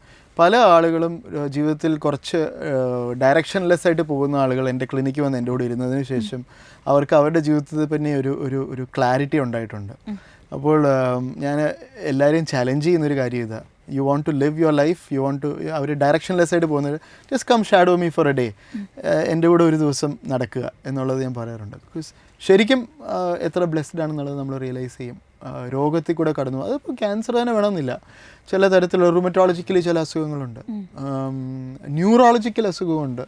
ഞാൻ ആദ്യം പറഞ്ഞല്ലോ ക്യാൻസറിനെ പോലെ തന്നെ ടഫായിട്ടുള്ള ഡിസീസ് ഒന്ന് സൈക്യാട്രിക് ഇൽനെസ്, അതുപോലെ തന്നെ വേറെ ന്യൂറോളജിക്കൽ ഡിസീസസ്, ചില neurological diseases are so challenging. അപ്പോൾ ഇങ്ങനെയുള്ള പല chronic illnesses are very challenging. അതൊന്ന് കണ്ട് അനുഭവിച്ച് നോക്കുകയാണെങ്കിൽ, ഇപ്പോൾ കംപ്ലയിൻറ്റ് ചെയ്യുന്ന പല ചെറുപ്പക്കാരും ജീവിതത്തെപ്പറ്റി ഒരു ഡയറക്ഷൻ ഇല്ലാതെ, പെർസ്പെക്റ്റീവ് ഇല്ലാതെ അവതാളത്തിൽപ്പെട്ടിരിക്കുന്ന പല ആൾക്കാർക്കും അവരുടെ ജീവിതം ഒന്ന് ശരിയാക്കണമെങ്കിൽ just shadow doctor for a day. അതുകൂടാതെ നമ്മൾ ഡോക്ടർ ഇപ്പോൾ ഒരുപാട് പേഷ്യൻസിനെ ഫേസ് ചെയ്തിട്ടുണ്ട്. ബട്ട് എത്ര സ്ട്രോങ് ആയിട്ടുള്ളൊരു മനുഷ്യനാണെങ്കിലും പലപ്പോഴും പതറിപ്പോകുന്നത് ഒരു കുട്ടിയെ കാണുമ്പോഴാണ്. കുട്ടികൾക്ക് ഡയഗ്നോസ് ചെയ്യുന്ന സമയത്ത് എങ്ങനെ സ്ട്രോങ് ആയിട്ട് നിൽക്കാൻ പറ്റുന്നു? എനിക്ക് പറ്റില്ല, അതുകൊണ്ട് ഞാൻ കുട്ടികളെ നോക്കാറില്ല. It's as simple as that. ഞാൻ പീഡിയാട്രിക് പേഷ്യൻസിനെ കാണില്ല, ബിക്കോസ് എനിക്ക് ഒരിക്കലും പീഡിയാട്രിക്സ് കുഞ്ഞുങ്ങളുടെ ഡിസീസസ് എനിക്ക് ഒബ്ജക്റ്റീവായിട്ട് ഹാൻഡിൽ ചെയ്യാൻ പറ്റില്ല. ഞാൻ മെഡിക്കൽ കോളേജിൽ പോയത് പീഡിയാട്രീഷ്യൻ ആകാനായിരുന്നു. ഇൻഫാക്റ്റ് അന്ന് നമ്മൾ കാണുന്ന പീഡിയാട്രീഷ്യൻസിനെ ആണല്ലോ മെഡിക്കൽ കോളേജിൽ പോകുന്നതിന് മുമ്പ്, നമ്മുടെ പേഴ്സണൽ പീഡിയാട്രീഷ്യൻ. സോ ഞാൻ പോയപ്പോൾ പീഡിയാട്രീഷ്യൻ ആകണമെന്നുള്ള ആഗ്രഹത്തിൽ പോയി. അധികം താമസിച്ചത് RCC, ഞാൻ ട്രിവാൻഡ്രം മെഡിക്കൽ കോളേജിൽ പഠിച്ചത്. RCCയിലൊക്കെ പോയി അവിടുത്തെ പീഡിയാട്രിക് ഓങ്കോളജി വാർഡൊക്കെ കണ്ടപ്പോൾ എനിക്ക് തോന്നി പീഡിയാട്രിക് ഓങ്കോളജിസ്റ്റ് ആകണമെന്ന്. അപ്പോൾ എനിക്ക് പരിചയമുള്ള ഒരു ഡോക്ടറിനോട് എറണാകുളത്ത് വെച്ച് ഞാൻ പറയുന്നത് എനിക്കിപ്പോഴും ക്ലിയർ ആയിട്ട് ഓർമ്മയുണ്ട്, I want to be a paediatric oncologist.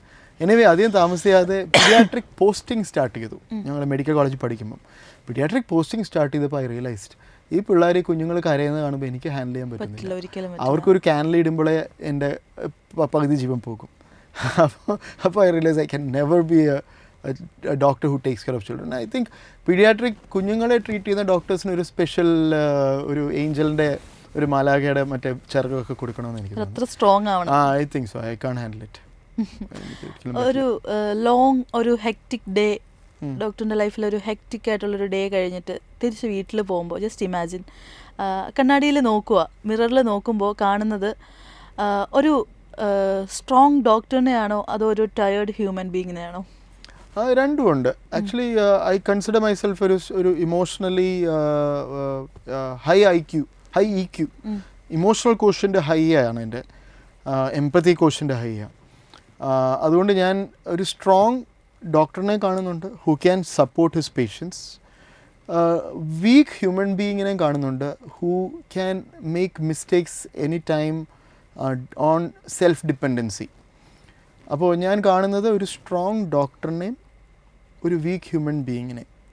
Week human being ഞാനൊരു സ്പിരിച്വൽ സെൻസിലാണ് പറയുന്നത്. That errors can happen to me any time. അതുകൊണ്ട് ഞാൻ എപ്പോഴും ഇറ്റ് ഗിവ്സ് മീ ഹ്യൂമിലിറ്റി, ഒരു വിനയം തരും. ഏത് രീതിയിൽ that what I have is completely dependent on the blessings that I get from above.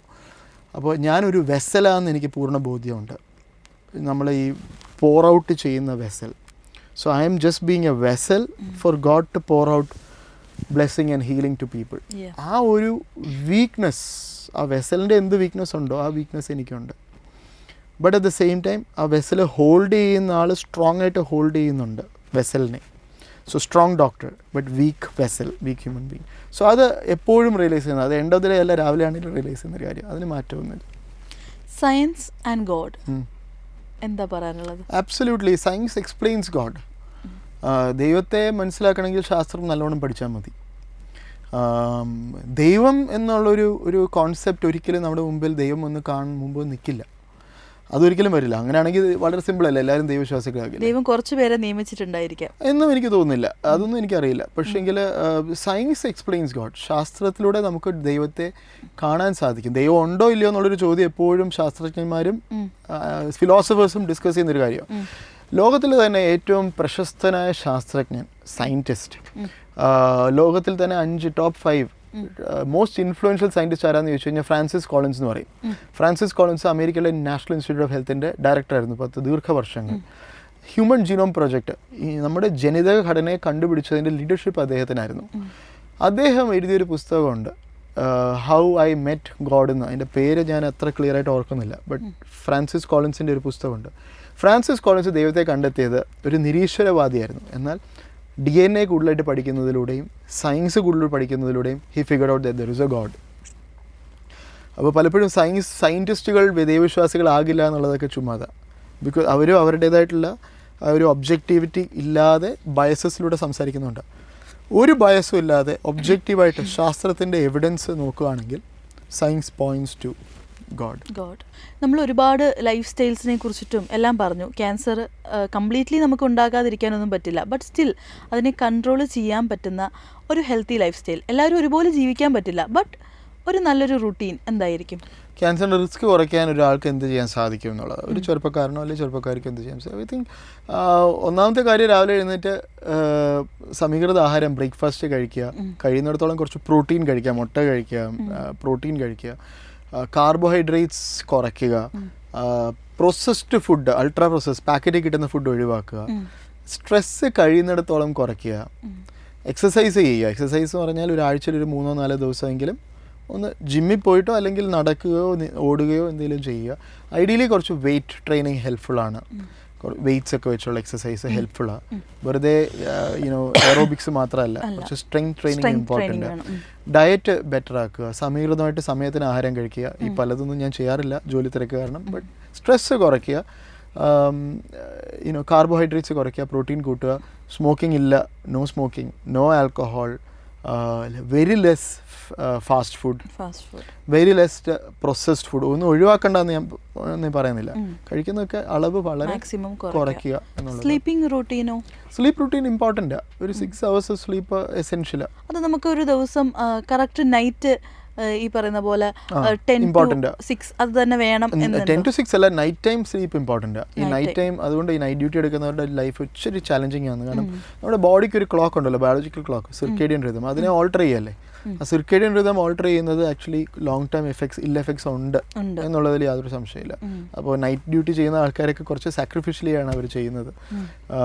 But കഴിയുന്നിടത്തോളം സ്ലീപ്പ് രാത്രി തന്നെ. ഇപ്പോൾ പല ചെറുപ്പക്കാരും ചെയ്യുന്നത് രാത്രി ലേറ്റ് ആയിട്ട് വർക്ക് ചെയ്തിട്ട് രാവിലെ എഴുന്നേക്കുന്നത് 12 മണിക്കായിരിക്കും. അങ്ങനത്തെ സ്വഭാവങ്ങളൊക്കെ ഒഴിവാക്കുക, കുറച്ചുകൂടെ ഒക്കെ ബാലൻസ് ലൈഫ് കൊണ്ടുവരിക. അതെ. ആൻഡ് വൈൻഡ് അപ്പ് ചെയ്യുന്നതിന് മുമ്പ് ഒരു last question. What is the definition of cure? Living beautifully or living longer? A wonderful question. I think you answered it yourself. Cure for every person is to live longer, better. Live better longer. ചുമ്മാ ജീവിച്ചിട്ട് കാര്യമില്ല. ആ ജീവിക്കുന്നത് quality of ലൈഫോടുകൂടി ജീവിക്കണം. Living better and longer is cure. അപ്പോൾ അതിനകത്ത് ആ ബ്യൂട്ടിഫുള്ളി ഓറെന്നല്ല ആൻഡ് ആക്കാം. ലിവ് ബ്യൂട്ടിഫുള്ളി ആൻഡ് ലോങ്ങർ എന്നുള്ളതാണ് നല്ലൊരു ക്യൂർ എന്ന് പറയാം. അപ്പം താങ്ക് യു സോ മച്ച്. ഒരു നല്ലൊരു കോൺവെർസേഷൻ എനിക്ക് കിട്ടി. I enjoyed it actually. Very unusual questions, challenging questions are കുറേയൊക്കെ personal questions ആണ്, പക്ഷേ I enjoyed answering them. Thank you Nurjan. Thank you so much. Cinema സ്വപ്നം കാണുന്നവർക്ക് ചാവറ ഫിലിം സ്കൂൾ, കൊച്ചി.